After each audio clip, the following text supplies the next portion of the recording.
Hello and welcome, everybody. Welcome to the No Name Music Cast. My name's Tim, and this is Joy. And before we get started, we just want to give some good news. We have a bonus Christmas episode that we've recorded, and we're going to be dropping that, as the kids say, on Christmas Eve for you. So it'll be an extra episode in your podcast feed that will drop on Christmas Eve. So I hope you enjoy that. We had a lot of fun recording it. So, yeah. Merry early Christmas, end of year celebration, or however you celebrate that time of year. But it will be our Christmas episode. Aren't you supposed to say Happy Christmas? Happy Christmas, Merry end of year, Kwanzaa, Happy holidays, everyone. Holidays, Hanukkah, however you celebrate New Year's, or if you celebrate none of them. We wish you glad tidings and cheer, and there's an extra episode for you. So there you go. Yay! Boxing Day. You forgot your Boxing Day. Got to throw that one out there. That's true. I mean, I could have been wacky, and we could have made it drop on Boxing Day, but I decided Christmas Eve was a good time to drop it. So there you go. So do they really only say Happy Christmas? Is that like a thing? Or do they not, as it become Merry Christmas across the board? No, so it's Happy Christmas, Merry Christmas. It's completely interchangeable. I mean, I suppose growing up it was Happy Christmas, probably. But I mean, like, certainly Happy Holidays is an American thing to say. And nobody said that in England apart from in films or on TV shows that you'd see.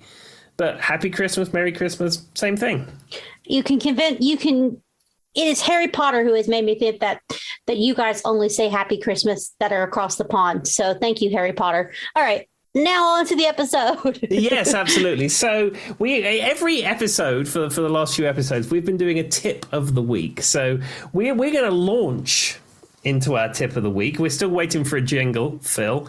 And at some point, we will have a jingle that we can play before our tip of the week. But I'm going to hand over to Joy, who I'm sure has got a fabulous tip for you. My fabulous tip is if you have a friend, a coworker, anyone in your life who works in human resources at the moment, please be kind to them. This is a very rough time to work in human resources. And I don't have to get into why. If you know the stresses of the world right now, I can say it has been a rough few weeks for those of us. I'd say IT kind of understands, because when everybody went work from home, they had to make that happen very quickly, as this could be biases because both me and Tim work at IT at human resources. But my tip of the day is be kind to your human resource people. Absolutely. And also be kind to people in shops and restaurants. I saw a sign in Your Pie in Blacksburg on the counter, and it said something to the effect of everybody is short-staffed at the moment. The people that are here today chose to come in. Please be nice to them. Yep.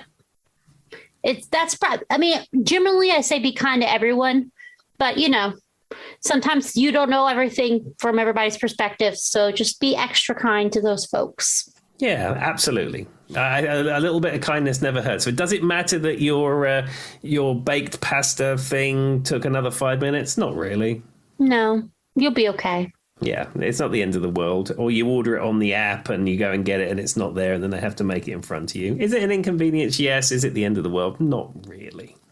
I had to wait a little extra for my Panera today for lunch because they were very short-staffed. And guess what? I made it on through.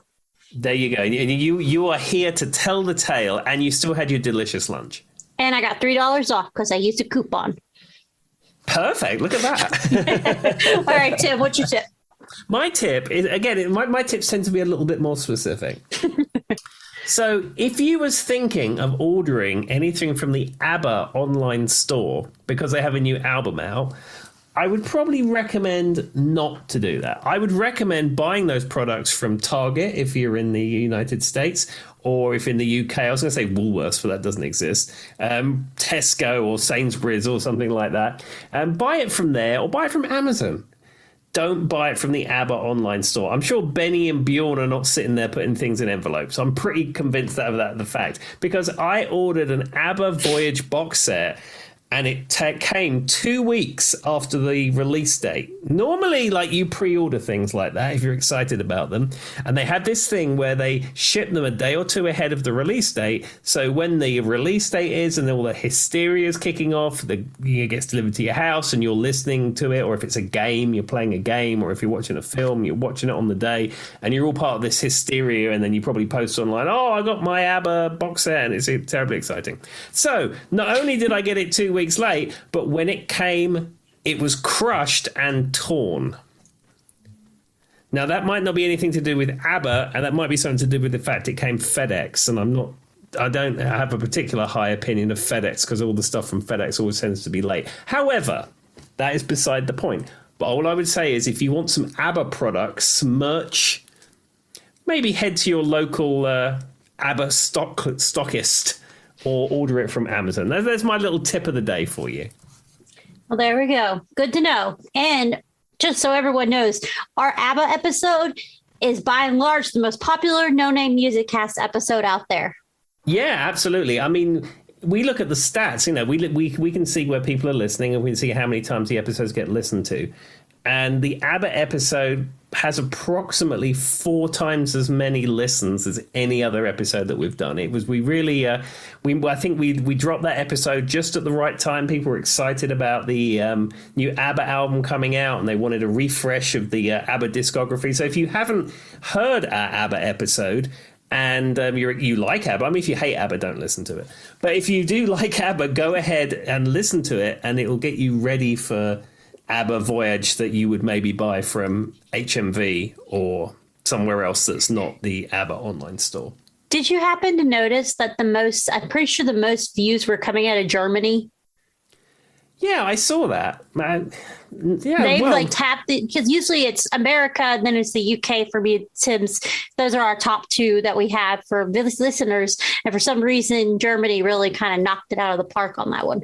Yeah, and it maybe, I don't know, maybe the fine people of Germany are enjoying us talking about the ABBA discography. I don't know. Well, if you're listening in Germany, welcome. We're glad to have you on board. Or if you have a cousin who works in the Antarctic, we're still trying to reach there. Yeah, somebody who works on a research station in the Antarctic. Just get them even if they don't listen to it, just get them to download it to their device, because it would be nice to cover every continent on Earth. There we go. All right. And it's my turn. So I do have a I do have a topic that is very specific to something that we've talked about heavily in the podcast, but never went into any amount of detail.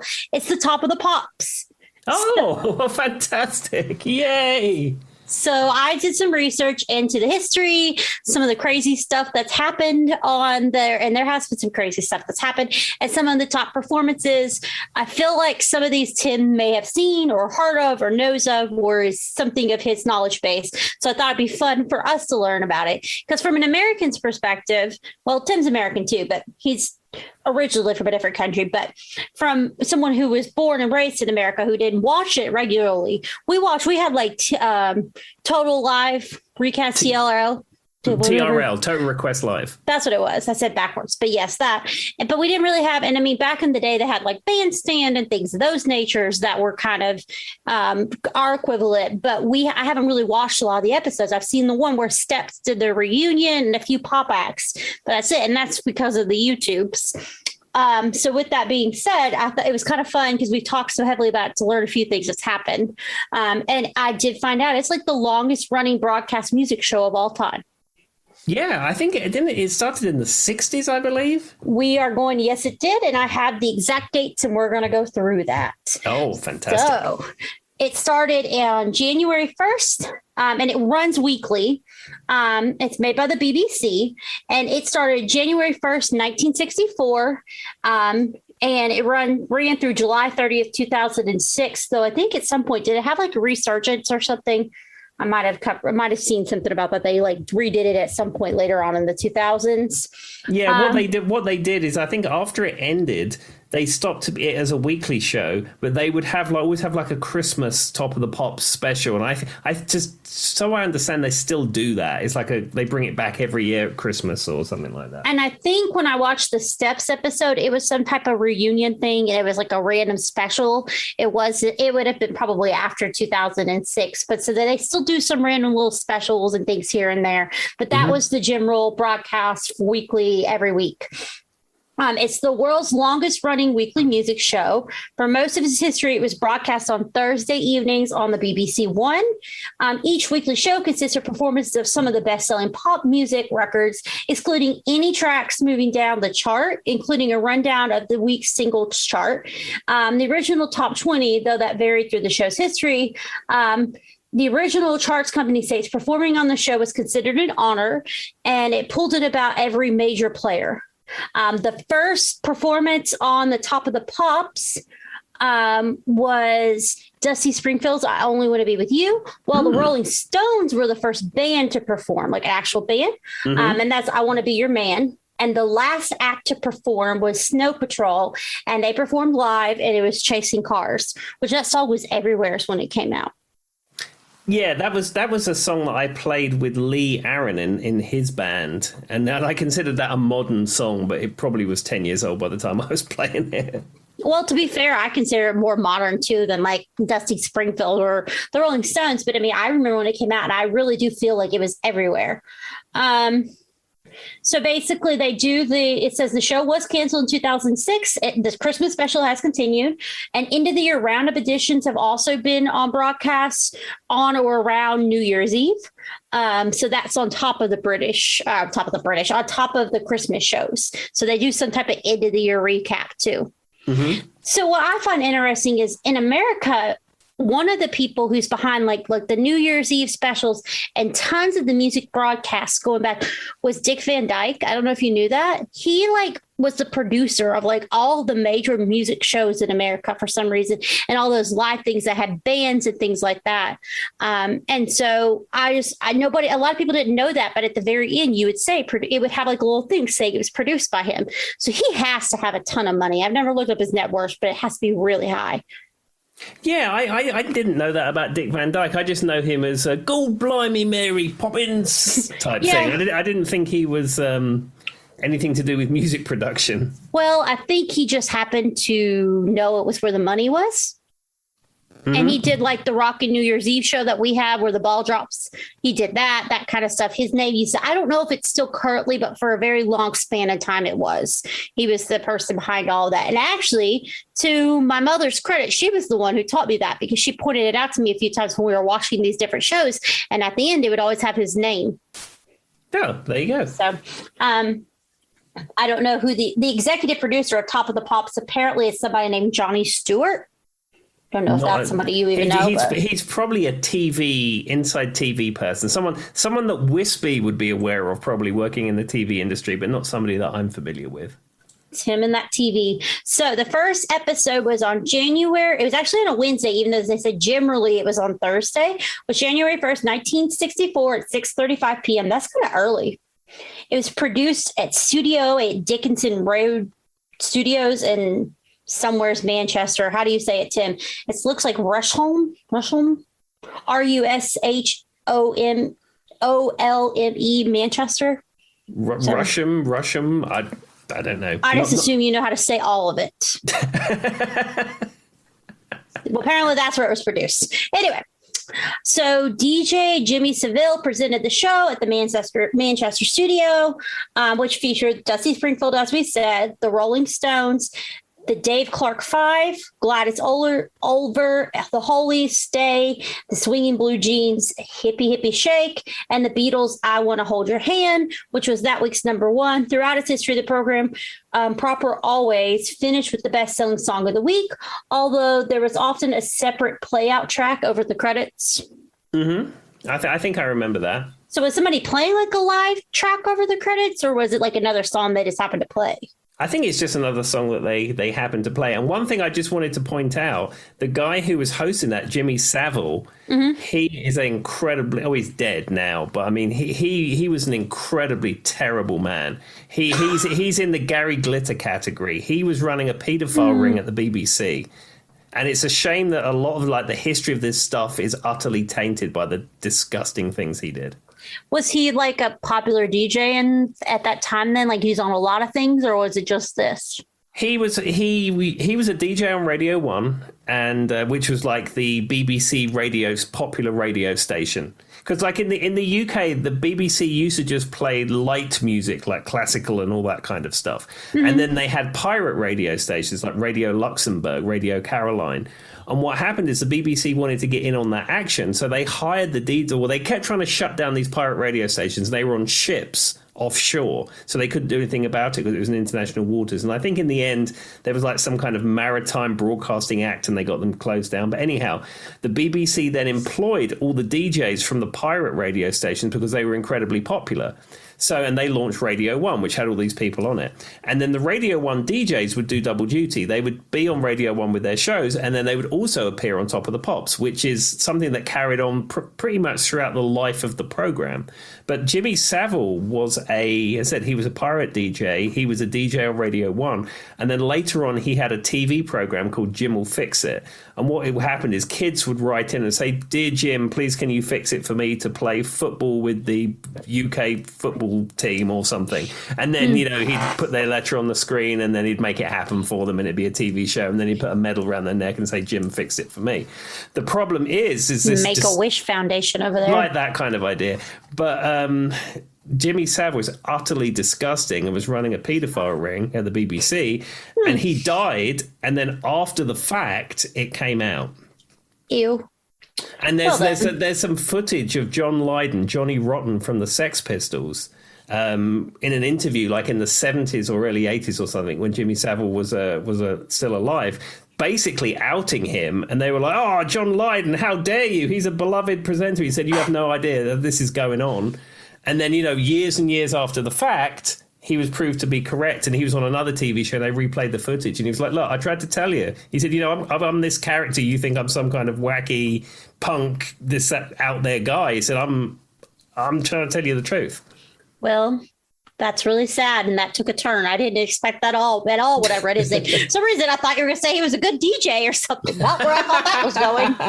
All right. So I've just got some weird, cool facts before we get into the unforgettable performances. And you probably have heard some of the performances, I think, because they sound pretty legendary. But the average show for Top of the Pops used 1,700 light bulbs. Oh. I thought that was random. So did you know over the span that the show was on, there was 9 different theme tunes. They called them tunes, but songs, and 7 different logos. Yeah, I know about the theme tunes because it was a kind of a pop version of A Whole Lot of Love was one of theirs. And another one was Paul Hardcastle's The Wizard, which I think was one of the later ones in the 80s. I don't know what any of the other ones are, but they're the 2 that I remember. And then it said Take Back, which is that 90s pop boy band, I think, right? That's Take That. Yeah. Made 43 appearances during their career. Oh, wow. That's a lot considering I only knew them. They weren't huge in America, but we did hear them. So I guess I just wouldn't have assumed they would have that. I don't even know if they'd have that many songs. Take That were incredibly popular for a time. They were a thing for a time. They were certainly the UK answer to NSYNC and the other one I can't think of. Backstreet Boys. That's him. Speaking of kind of disgusting people, R. Kelly holds the record for the number of security guards to accompany him. That's what it was. Accompany him on Top of the Pops. He brought 43 security guards with him. I mean, you must get to the point where that kind of entourage is completely unnecessary. It's just because you're trying to make a show to make you look important. I would think so. I mean, in what world Honestly, it seems that they would almost just get in the way. But anyway, so this is somebody I'm not familiar with that I'm hoping you know who this person is and this makes sense to you. The record for the most people on stage goes to Fat Les, Les. When he had, the song Vindaloo. Is that the one? Well, it says Jerusalem, but he had 75 people on stage with him. So Fat Les is somebody you know, right? I think there was like a novelty hit called Vindaloo, and I think that was Fat Les. I could be wrong, but I think it was Fat Les. But the thing is, I mean, have I ever been in a TV studio stage? No, I've been in TV studios watching things being taped, like David Letterman and Conan O'Brien, but I've never been on a TV. What's that? You watch Dr. Phil? Oh, yeah, and Dr. Phil. I saw Dr. Phil being taped. But, I mean, I've never been on a TV studio stage, but I'm assuming they're very much similar to, like, stages that you perform on. And they're typically temporary in nature. They're not made out of concrete. They're temporary in nature. So that sheer amount of people on that stage, I would be worried about health and safety, OSHA type things, that the thing was going to collapse. I mean, to be fair, I probably would be too. So, and in the time of the Top of the Pops, during 5 different performances, the audience have stormed the stage. That was during Nirvana, the Backstreet Boys, Symposium, Oasis, and Limp Bizkit. There you go. Some highs and some lows in that. Yeah. There's one particular right at the end. I don't have to say it again. That kind of surprised me. I didn't know Limp Bizkit was that well loved in the European area, but apparently he was. Anyway. Well, I think it was that wasn't it that Rollin' song for the chocolate starfish and hot dog flavored water album or whatever it was. That was terrible. It wasn't really good. I've tried to mentally block that all out. I kind of remember the Rolling song, but the rest of it, no. Let's just say if you like Limp Bizkit, that's fine, but he's not my personal favorite. No, I think that there's probably a hardcore of fans that really enjoy the music of Limp Bizkit, and if that's your jam, please enjoy it. I don't judge you. However, I think unlike a lot of acts, they haven't necessarily stood the test of time. Yes. So one thing that I think is interesting that I've learned from you and I've learned from some of this research I'm going to talk about in a minute is Blur and Oasis, the two bands. Apparently they were a lot more popular in Britain than they were in America. Yeah, they were absolutely popular here, but like not. Yeah, there was, much like back in the day where you'd have Team Beatles, Team Rolling Stones, during the 90s Brit Pop wars, if you want to call it like that, like you was either kind of Team Blur or Team Oasis. You know, they were the two big Brit Pop players. And I think Damon Albarn probably said something about Noel Gallagher or something like that, or Liam Gallagher, and then Liam Gallagher fired back with something else in a tabloid newspaper. And I'm sure they were probably on the same label and it was completely contrived, but they were certainly huge and they had this so-called rivalry. Well, to be fair, 2 episodes ago when I was talking about like the crazy thing bands have done on stage, remember the Gallagher brothers literally got in like what seemed to like they had like their sibling rivalry too. So anyway, so the reason I brought this up is they say one of the most unforgettable Top of the Pop performances is when Blur was on there.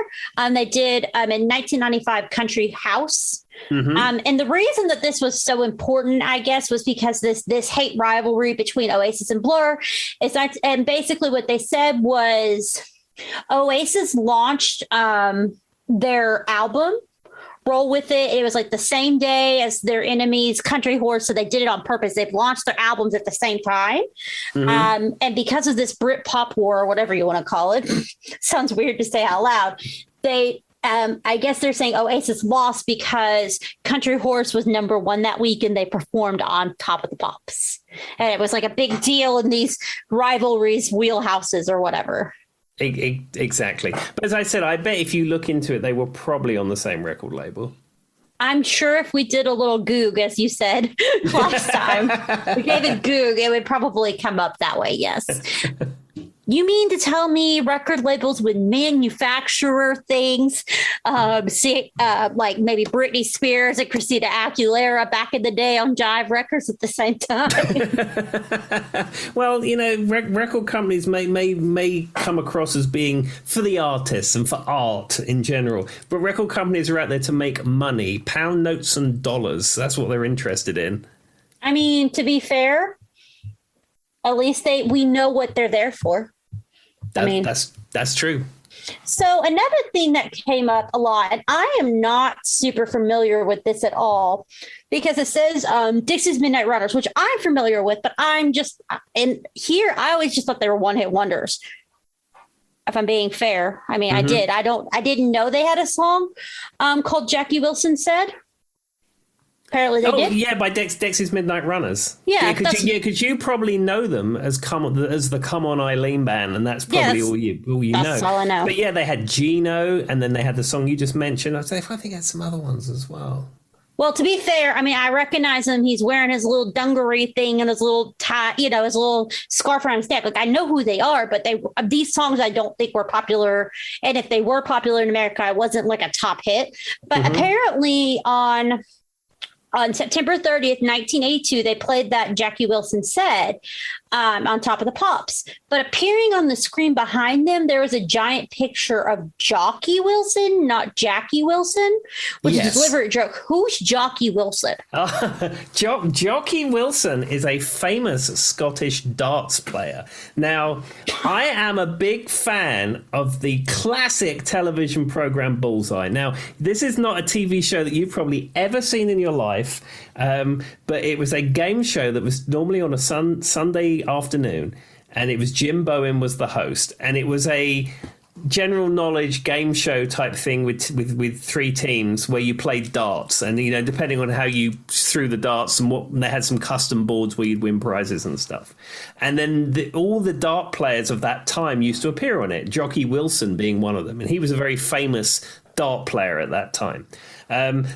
Bullseye is famous for a few things. One, giving away absolutely rubbish prizes and absolutely rubbish amounts of money. Like even accounted for inflation. When I rewatch Bullseye now, they'll walk away with maybe £350. Now, even if you account that for inflation from 1984, it's still not a lot of money for a game show.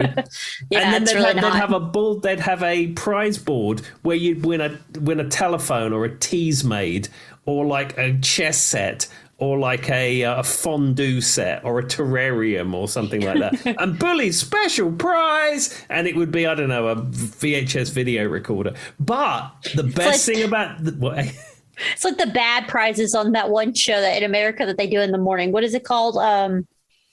Where they have to spin the wheel. Anyway, there's one show where they give away prizes and they spin a wheel. Price is Right. The bad ones on there. Yeah, but the best thing about Bullseye and what they're most famous for is that you go through all the heats and you get to the end to try and win Bully's special prize. And Bully's special prize, sometimes it was a car. Sometimes they would even give away a chest of money. Sometimes they'd give like a whole kitchen remodel set. But what they're most famous for is giving away a speedboat. That's random. But the thing is, you have to understand is that most of the people on that TV show were probably not people who had the ability to moor a speedboat anywhere.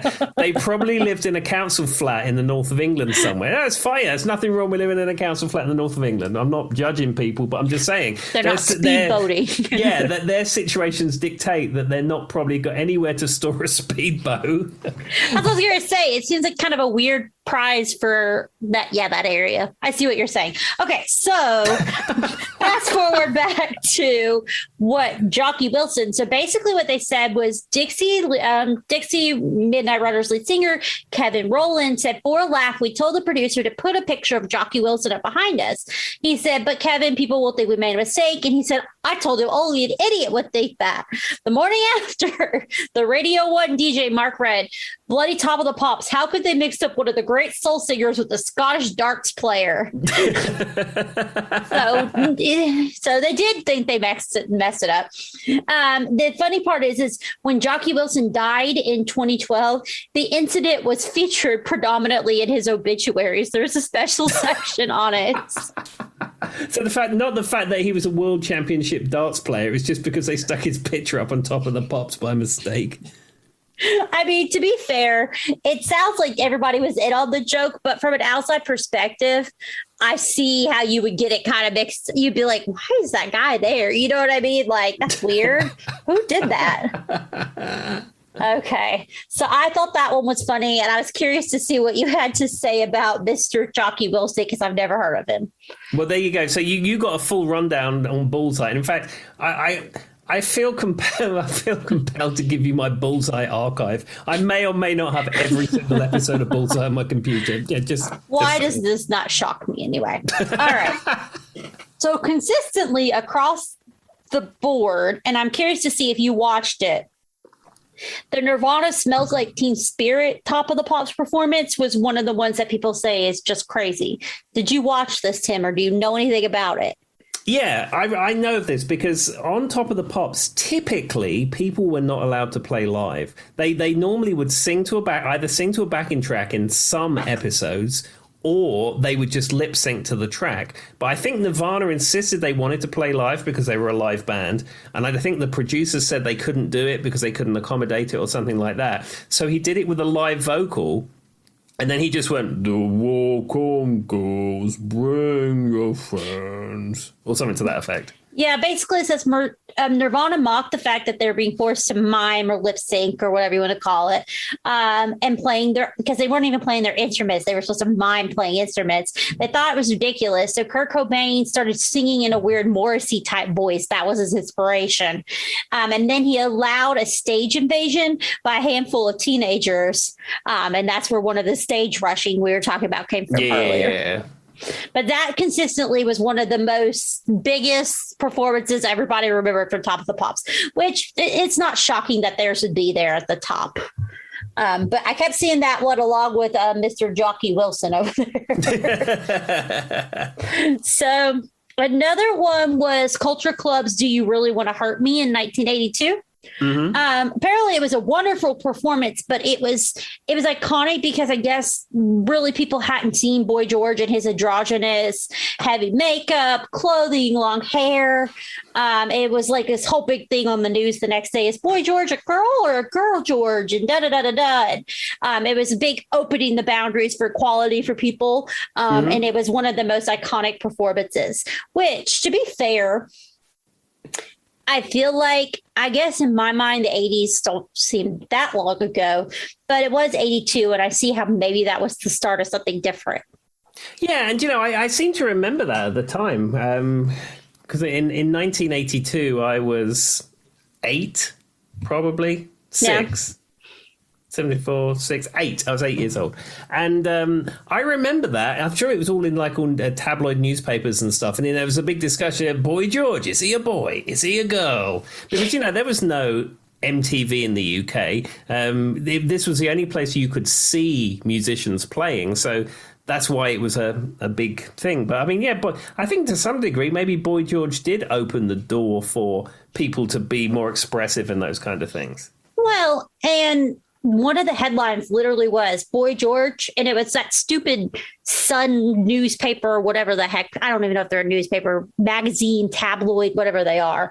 It says Boy George or Girl George with a question mark. Like, how ridiculous of a headline is that? Yeah, I mean, the Sun newspaper, and news should be in brackets. I mean, it was the best-selling newspaper in the UK for years and years and years. It's a Rupert Murdoch newspaper, which probably tells you about everything that you need to know about it.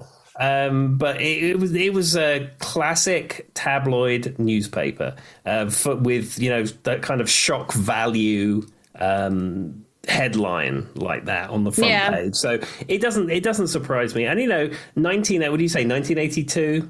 Yeah. No, I mean, it's never been cool to, make fun of someone's sexuality like that. But equally, it was 1982, and I think the general population were probably not as open as they are now. I hope as open as they are now. I can agree.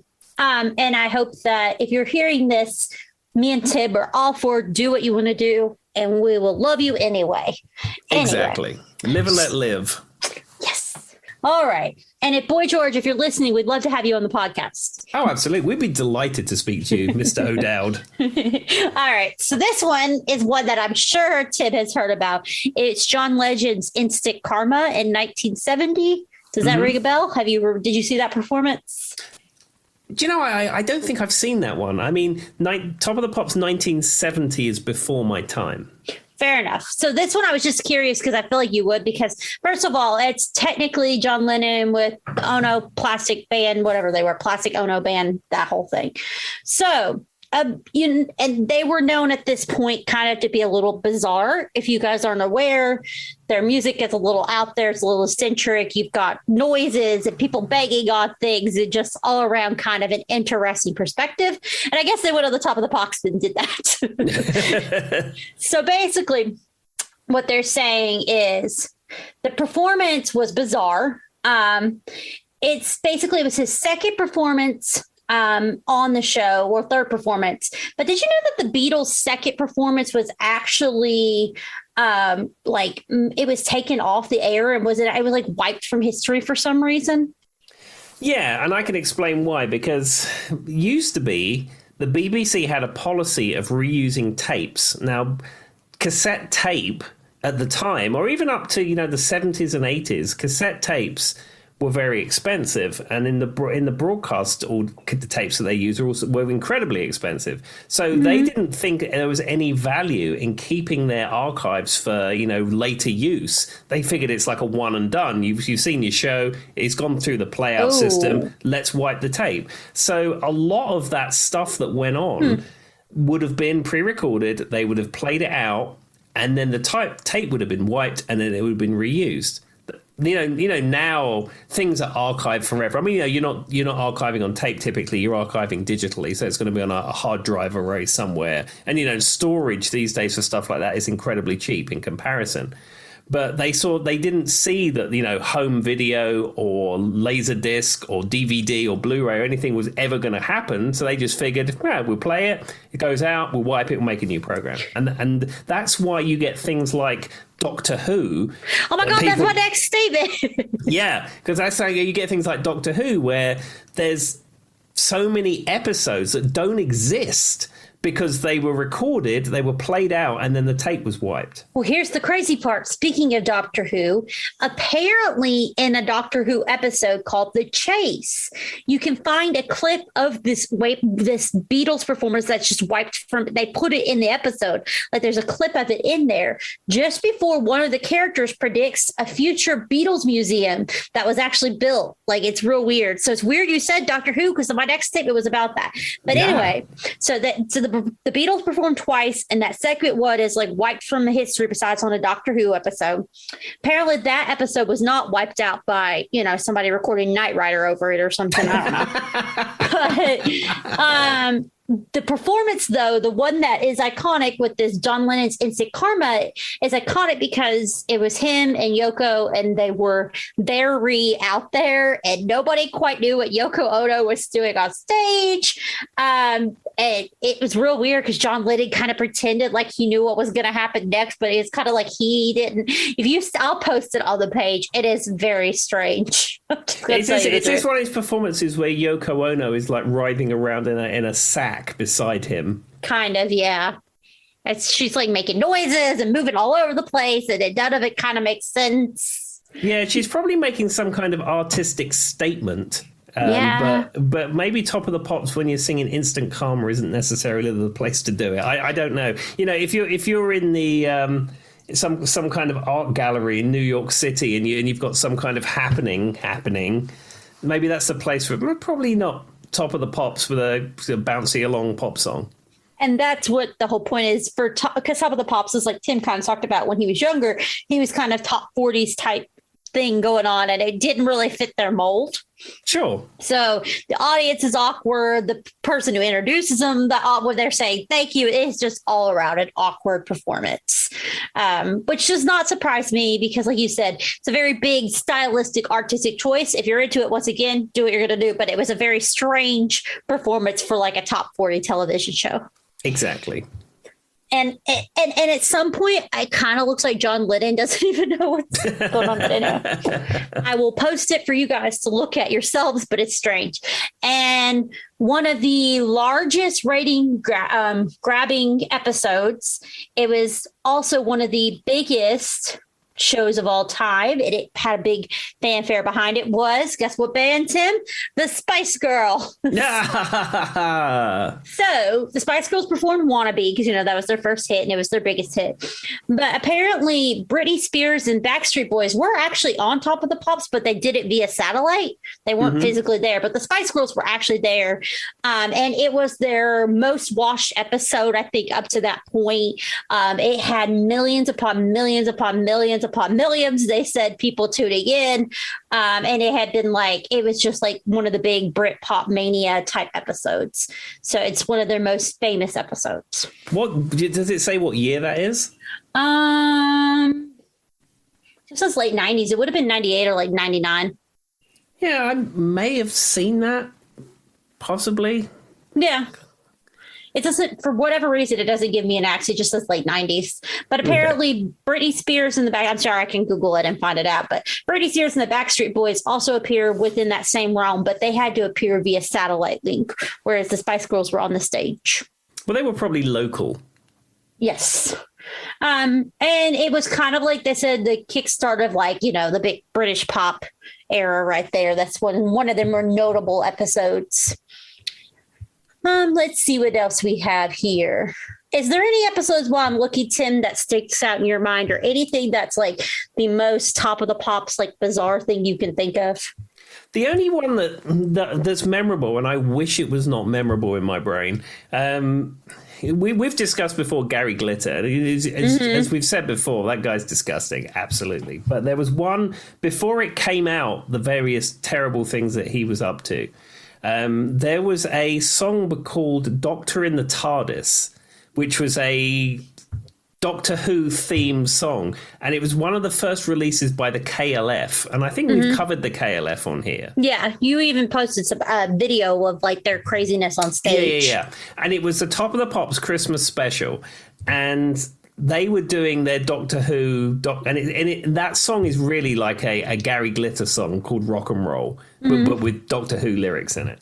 I understand. And they were doing that, and I remember it vividly. It was like Christmas time. I was around my nan and granddad's house, and the Top of the Pops Christmas special was on. It was after dinner. It was in the afternoon, and they were doing that, and all of a sudden, before you knew it, you looked up, and who was there walking down the stairs? It was Gary Glitter, and everyone in the house at the time was like, "Oh, look at that! Look who it is!" But of course, now I think back on that, and I just think that man is disgusting. Yeah. So, okay, well, that's not what I thought Tim was going to say, but fine. Changing our subject. So I am not familiar with this band, but it came up a few times while I was looking up things. New Order, Blue Monday. Yes, Blue Monday by New Order. It has, I think it is the best-selling 12-inch single in UK chart history. Because, it's probably the same here in the United States, but certainly in England, if you bought a single, you could buy the 7-inch version, which was like the radio version you'd hear, or you could buy the extended version, which was a 12-inch single. So it was a 12-inch record that ran typically at 45 RPM, and it would be a longer version of the hit. And a lot of those 12-inch singles were played in nightclubs, and DJs used to use those versions and stuff like that. And Blue Monday by New Order always held the record for the best-selling 12-inch single of all time. Okay, then. Well, is it a song that you think I would know, but I just don't know if it's would it be something I probably heard as a radio single I don't recognize? I just don't recognize the band. Yeah, you probably, if you hear it, you probably know it. If you've got your Spotify and all that kind of stuff, hits of the 80s, 90s or whatever. Okay. It would probably, so Blue Monday would come up. Question: were they one hit wonders, or did they have other songs? No, they had lots of hits. Okay, so they're known for the first ever fully live performance on Top of the Pops. Yeah, and that doesn't surprise me because I mean their sound is kind of electronic-ish, but they were known as being a live band, and Peter Hook, their bass player, is a famous bass soloist. Yeah, so they basically were like, no, we want to perform live. And they said that they were the first, but they were also the last for a very long time. So basically, they refused to lip sync, insisted on playing their record live. And they said that it was kind of cringy if you watched it live. I don't know why, but a lot of the people were saying it's pretty cringy, and that they were acting not appropriate on stage. Okay. And they are the reason why Top of the Pops was very particular about not letting anybody else perform live again. Well, I know there's a story from around that time. I think it was mid-90s, early 90s, that Iron Maiden had a song called, I think it was Bring Your Daughter to... No, it was Can I Play With Madness? Not Bring Your Daughter to Slaughter, it's Can I Play With Madness? And that was like the first kind of Iron Maiden song that hit the mainstream charts. It's still a great rock song, but it kind of broke the mold and ended up in like the top 40. So they were eligible to play on Top of the Pops. And Iron Maiden equally were a completely live band who didn't do lip sync, who, you know, that's what they do. So they insisted on playing live. So they had all their gear set up and they spent all afternoon sound checking, getting it how they wanted it, etc., etc. And they were at rehearsal, they played, and the producer at Top of the Pops says, this is just too much, it's too loud, it's too heavy, we can't have this in the TV studio. And then went over to the mixing board, which has all the faders on it, and just pulled all the faders down, completely ruining their mix they've been working on. So they said to them, oh, okay, well, we'll lip sync then. So it came to the Top of the Pops performance, and sometimes Top of the Pops was taped and sometimes it was live. And I think this was one of the ones that went out live. So what happened is that they, all the way through the performance, they swapped instruments. So Bruce Dickinson was on the drums and Yannick Gers was on the vocals, and they were just, as they say, they were just larking about and having some fun. Oh, that's amazing. So another one that I don't know, but apparently it was very controversial, was Manic Street Preachers Faster. Okay. I don't know if that rings a bell. It's from 94. But apparently the Top of the Pops got a huge list of complaints of people believing that the lead singer was sympathizing with the IRA by wearing a balaclava, that thing with his name on it. Apparently he actually wasn't, but there was a big uproar and that people thought he was. I mean, I know what the IRA is, but there was some big backlash on Top of the Pops, and he had to put out like a thing saying, no, that's not what I was doing, blah blah blah. Yeah, but balaclava, or was known as baklava, is a dessert. yeah, he was wearing a dessert on his face. He was very that messy word eater. Is. Yeah, it's the same as a ski mask, basically. Oh, so like a beanie or something, but it covered his face. It covers your face. Yeah. No, that's possible. I mean, obviously it happened, but I don't remember that being a thing. That's probably somewhere after I tuned out of popular music. Well, it said 94, so kind of iffy. In that kind of era. But again, that sounds like manufactured controversy and tabloid newspapers, and then you mix the two together, and that's what you get. Well, I guess the controversy is the ski mask, because I can see in the picture he's wearing a ski mask that it says James across his head. I guess whenever the IRA goes out and does some of their bad stuff, they wear ski masks type things like you're talking about, whatever you called them. And they thought that was his way of showing his solidarity. And he was like, no, I just thought it looked cool. Yeah, and his name is James Dean Bradfield. So the fact it has James on his head. Yeah. You know what that's like? It's like when like when you're a kid. I mean, it's maybe not the same because you didn't have school uniform, but when you're a kid and you go to school and your mum will sew your name into all of your clothes. Yeah. It's just the extrapolation. Put your name in your shoes or something. Exactly. That's fair. Yeah, apparently that was some big controversy. But it sounds like, I mean, when you do a show this long, there's always going to be some type of controversy, right? At some point in time. It's like Sinead O'Connor on SNL, you know? Yeah. So I just wanted to mention this because there was multiple dance troupes apparently on Top of the Pops. As we discussed Pan's People, which I was confused because I just kept thinking of pizza. There was the Go Joes, not Go Go's. They were Go Joes, J-O, from 1964 to April of 1968. And as you can imagine, they're all females and they were go-go dancers. Yeah. So then from May to June, you've got the Go Joes, and they then they kind of transferred into Pan's People, which apparently was an all-female group as well. And then from July 1968 to April of 1976, you had Pan's People, which has nothing to do with pizza, if anybody is confused by that. But they look very eccentric. Like the pictures of the Pan's People are wearing like bright colors. They've got like things draped off of them. They were very over the top from what I can tell. And then they had something called Ruby Flipper in October of 1976. And they were the last remaining members of Pan's People, yes. And so then after that, it was something called Legs & Co. Yeah. In fact, the Legs & Company were the ones I remember when I was watching Top of the Pops. That must probably 80s, I would imagine. 81 to 83. Yeah. And then from 83 to 2006, they had After Zoo. See, I remember Legs & Company, but I really don't remember any dance troupes from there on, because what would happen is that certainly in the early days of Top of the Pops, you either played in the studio or performed or lip synced or whatever you did. But if you couldn't make it, there wasn't any pop promo videos really. So they would play the song and have the dance troupe dancing to it. And that's where they came from. But certainly when I was watching Top of the Pops as an avid viewer, which was probably, beginning of the 80s to maybe the early 90s, I don't remember any dance troupes, because by that point, MTV US existed and pop promo videos were being made. So normally if somebody couldn't be there to perform, they would play their video instead. Huh. Well, that makes sense. Yeah, I was just saying the pictures were kind of eccentric. And I want to mention that because me and Tim kind of had a whole conversation. Yeah, it said that they would put these dancers on instead of the people, so you had something to watch, basically. Yeah.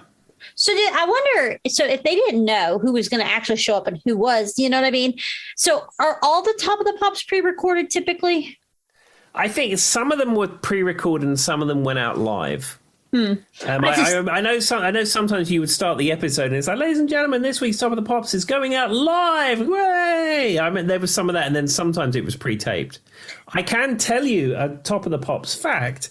My dear friend Mark Chudley, who I've played music with and is a friend for years and years and years, he was in the Top of the Pops audience when Suzi Quatro was on Top of the Pops.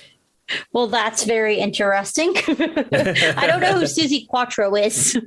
Oh, don't you remember Devil's Gate Drive, that song, Suzi Quatro? Doesn't ring a bell. She's a female singer, bass player. She was in Happy Days as well for a bit. Okay. Now I know what you're talking about. I do know who that is. Okay. Yeah, and I think she actually lives in the UK now, but I just didn't know her by name. She was a big artist of that time. Fair enough. So this was another thing you talked about was the lost episodes. We kind of hinted about it earlier. So basically, the vast majority of episodes of the program's history prior to 1976 have been lost, including the official record of the only live performances by the Beatles. We talked about that. Yep. Of the first 500 episode, only about 20 recordings remain in the BBC archives. That's kind of sad, honestly, because some of it seems pretty historic to music history. Yeah, but I suppose the other thing you have to consider is I think the BBC considered pop music not important music. Certainly because they didn't, like in the United States, in the 50s, you had radio stations playing pop music. And it was only some point in the 60s that the BBC decided to have Radio 1 as a pop station. And it was just seen as trivial pap that, wouldn't stand the test of time. So I can see they were making this TV program that was going to appeal to a certain audience. And it's like, well, why would you want to keep that? It's just throwaway pop music. No one's going to want that. Who cares about the Beatles? I mean, they'll be gone next week. That's so sad to me now because, like, for me, like, and I feel like for you, like, those, even if I don't care for the artist, those historic moments in music history are so important, and they've developed to what we listen to, who we are, all these things. I can't imagine. It's got to be the same people who were nixing all those songs. Yes. in that episode. It's the same guy, old white guy. He was the one recording Doctor Who over the Beatles. Exactly. I don't know who you are, and if you're still alive, I blame you. Okay. Anyway, so that was The Lost, and then there was a Top of the Pop spinoff. Did you know that? It vaguely rings a bell. What was it called? It's TOT. It's Top of the Pops with a 2 on the end, but they just put it TOTP2. Oh, Top of the Pops 2. Yeah, it used to be on BBC 2. And then who was the guy who did it? It was it's Steve. Okay, Steve Wright and Steve Johnny Wright. Walker. Yeah, Steve Wright was the main guy there, and Johnny Walker. But Steve Wright was the main guy that did it, and he was a Radio 1 DJ who then went on to be a Radio 2 DJ. And you said it used to be on BBC 2. And what they would do is they would, like, this year in rock history, and they'd replay episodes of Top of the Pops 2. And then sometimes I think they'd have acts that would perform on Top of the Pops 2, but it was more of a kind of a recap in history type thing. Yeah, it says that they were doing that up until 2017. So it says BBC 2 and BBC 4. And they said to this day, 2017 when they stopped producing new episodes, they said to this day you could see, kind of, we were talking about syndication episodes on BBC 2 and BBC 4. Yeah. Did you say Johnny Walker as well? Yeah. It says Johnny Walker, and before. So the early series was narrated by Johnny Walker before Steve Wright took over. There you go. Well, I can give you a Johnny Walker fact, who is a BBC DJ. I've been to Johnny Walker's house. He lives in Putney. Why were you at his house? Because when I used to work with my dad sometimes when he was delivering TVs and videos and stuff, and there was we had to deliver some over a TV. I think it was a Bang & Olufsen TV to his house. And when we got there, he was not in, but his housekeeper was in. Okay, then. Well, good to know. There was also, it says, a defunct channel, Play UK, created 2 spinoffs called TOT Plus, with the plus sign and the word play, and TOTP at Play. And then those were kind of all flops, but they were kind of the same premise, I think, as the TOTP2. Yeah, that sounds like cheap recycled footage for satellite or cable channels that no one's probably watching. What do you mean to tell me, Tim, that it's not just America? When they get a niche, they try to just run it into the crowd as much as they can. Universal. Yay. So apparently Top of the Pops did come to the U.S. at some point. It says in October of 1987, the CBS tried to have an American version of the show. It was hosted by Nia Peoples. Well, I really don't know who that is, but even though, and even showed performances from the BBC version of the program. The show was presented late Friday nights as part of CBS Late Night and lasted only half a year.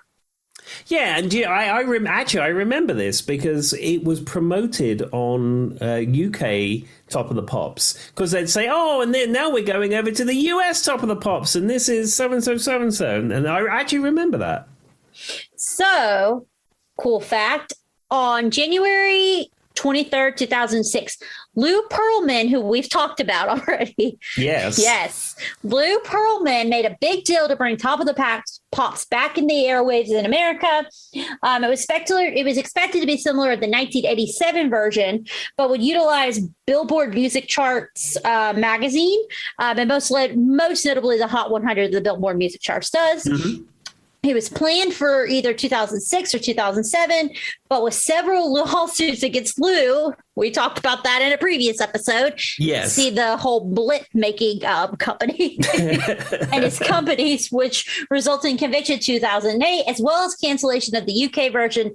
The proposed US version never went through, and now Lou is in prison, jail, whatever. There we go. His dreams of relaunching Top of the Pops were nixed. And then the other things they said was there's a few versions. There's a Canadian version, a New Zealand version, a Latin America version, Africa, Asia, and the Middle East. And they did their own compilation album, that word that I'm not saying right. When you compilation. That, because the L did not come out when I tried to say it. So did you ever hear or see any of these albums, Tim, or do you know what they were? Yeah, in fact, I had Top of the Pops albums. Now, I don't know whether they were directly related to the TV show Top of the Pops, but what it used to be is you go into Woolworths and you could buy a compilation album that was branded Top of the Pops, and it would have 20 songs of the charts in there that had been released recently. However, it wouldn't be the original artist. It would be the Top of the Pops band that would play it. Yeah. They'd have some saucy looking 70s lady on the cover, probably scantily dressed. And then the record, after I had a few of them where the record was like on clear orange vinyl. And sometimes they do those special pressings, but yeah, I remember as a kid I had that. When I had my Frisco Disco record player, I think when my parents bought that for me, they bought me a few Top of the Pops albums with it because they were a lot cheaper than buying the real deal. And, it was a compilation and stuff like that to see what you'd be into. But yeah, I remember having a few of those. So, and I'm going to end it at this. I have a few little Spice Girls facts because they apparently have made a big history. So it looks like it's close to 96. I said 97, 98, but 96 is when they did that famous episode we were talking about. But, one of the things was there was a Top of the Pops magazine, too. You guys really tried to market this Top of the Pops thing to the world. And it actually coined the famous Spice Girl nicknames for each member. They were the ones who came up with it in 96. Baby, Ginger, Posh, Scary, and Sporty. That stayed with them throughout their entire career. Well, do you know what? I thought that was in Smash Hits magazine because there was an independent magazine called Smash Hits. And then the Top of the Pops magazine was a BBC publication, but I didn't realize that I know the Spice Rack you speak of, and it was like some copy editor decided to put Scary, Posh, etc., etc. I didn't realize it was the Top of the Pops magazine that came from. So apparently, the reason you might have this confused is basically Top of the Pops is actually in this. It was something called, it began as Q magazine, then it changed its editorial policy to directly compete with teen magazine Smash Hits. With free sticker giveaways was their big marketing. But that's probably why you got them confused, because they were, I guess, fighting each other. They were, at rivalry or something. But basically, they ended the publication and it didn't really go much further. It also said that with the Spice Girls, in the opening credit scenes of Spice World, and from 1997, the girls performed their single hit "Too Much," which I remember, on a fictional episode of the show. Oh. They also did perform on the show in real life, but it also in the same year they did their second Christmas #1 in the UK during the same year. So they did one of the Christmas shows that same year. Mm-hmm. But that's what it's a fake show of when they're singing Too Much. And I think they're rehearsing at that point or something. It's supposed to be a play on Top of the Pops. Well, there you have it, Tim. There we are. And then I will close with another Top of the Pops claim to fame. So I used to be in a band with Barry and Lee, or Barry at the time, called The Guilty Party. Mm-hmm. And the guitarist I took over from in that band was a guy called Simon Small. And Simon Small has gone on to great success, session guitar playing. He's traveled the world. He was in a band called Chicane. He's played with lots of different artists. He's a fabulous guitar player. He deserves all the success he's had. And he played with Chicane and Tom Jones on Top of the Pops. Well, if you play with Tom Jones in Europe, that means you're up here.